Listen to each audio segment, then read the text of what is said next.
Krishna cooking શોમાં હું તમારું સ્વાગત કરું છું। આજે આપણે સરસ મજાનું તુરિયા ગલકાનું મિક્સમાં શાક બનાવવાનું છે।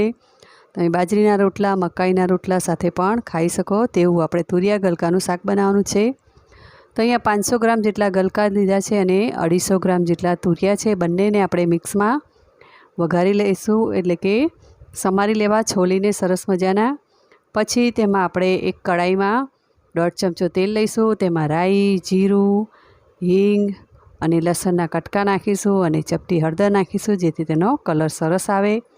પછી આપણે તેમાં તુરિયા ગલકા નાખી દઈશું અને ટેસ્ટ પ્રમાણે મીઠું નાખી દઈશું।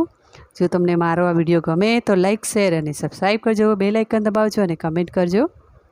તો આ રીતે આપણે તુરિયા ગલકાને સરસ મજાના મિક્સ કરી લઈશું। આપણે પાણી બિલકુલ નથી નાખવાનું। તુરિયા ગલકા ચડી જાય એટલે આપણે તેને મસાલા કરી લઈશું। 1/4 જેટલી હળદર અને 1 ચમચી જેટલું લાલ મરચું અને 1 ચમચી ધાણા પાવડર નાખીને સરસ મજાનું તેને મિક્સ કરી લઈશું। તમે જોઈ શકો છો એકદમ સરસ મજાનું તેલ છૂટી ગયું છે। તો આ રીતનું શાક હોવું જોઈએ। તો એક સર્વિંગ પ્લેટમાં કાઢીને ઉપરથી દાણા નાખી દઈશું। તો આપણું સરસ મજાનું તુરિયા ગલકાનું શાક તૈયાર થઈ ગયું છે।